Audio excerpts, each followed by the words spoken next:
evening. My name is Marina, and tonight I'm here to talk to you guys about mental health in the deaf community and why it's so important. So, raise your hand if you've ever been sad at all.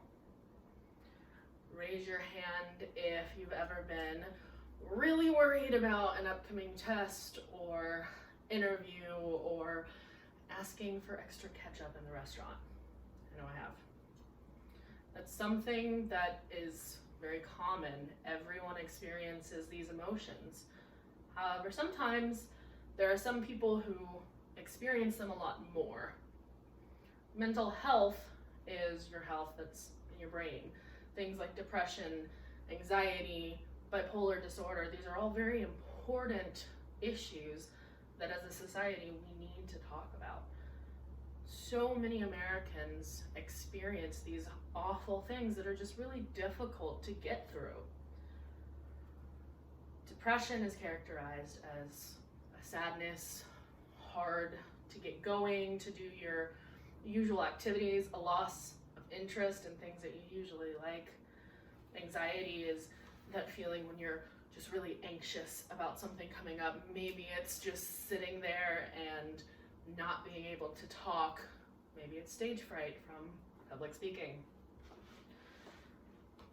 In the deaf community, it's really difficult for them to express their emotions. For instance, I'll give you an example.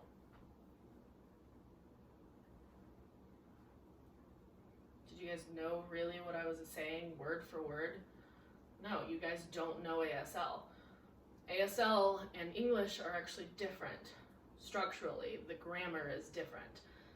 In ASL, there are different ways to say things. There are words that don't exist in English.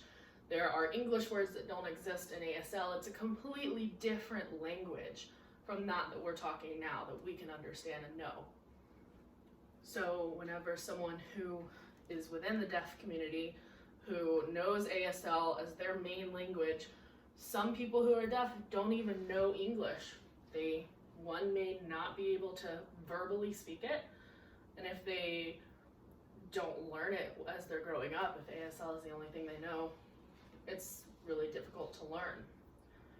So in order to sit down with a health professional who's certified and have an interpreter there, there's still that barrier.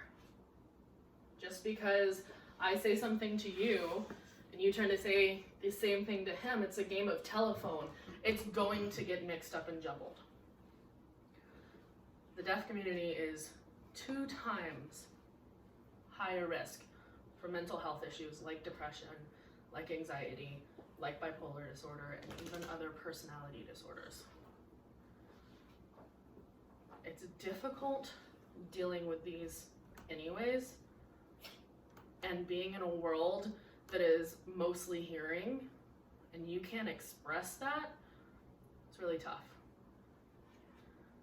So, a couple of things that I always suggest: learn ASL. First, it's really fun and cool, in my opinion at least, to learn a new language that accesses new culture, new history, and new friends, new people to know, new things to learn, new people to meet, more places to hang out and enjoy. Learn ASL. And also, learn more about the signs of mental health issues and mental health disorders. For instance, with depression, someone who maybe isn't their usual self, they're not as cheery as typical, they don't smile as bright, they're not really interested in reading or going to the park or doing these things that they typically enjoy doing. Look for signs like they're giving away something that you don't think that they would. For instance, a treasured necklace from a parent or a loved one who's passed. Things like that. Also, for anxiety, looking for someone who just kind of sits and stares is a sign. Maybe rocking back and forth, playing with your fingers, touching your hair, things like that are signs to look for with anxiety. So knowing those signs are really important. knowing ASL is really important in order to help those. Another issue that I always suggest learning and knowing more of is what goes on whenever you become an interpreter.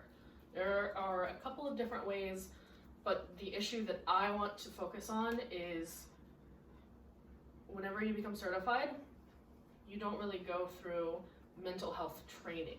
That's a specialty within ASL. However, I believe that that should be common.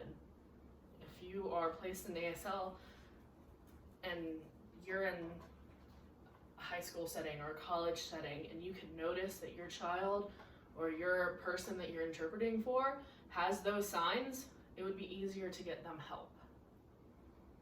So things like the National Association for the Deaf and places like in Alabama, they have a mental health services for deaf individuals that specialize in training.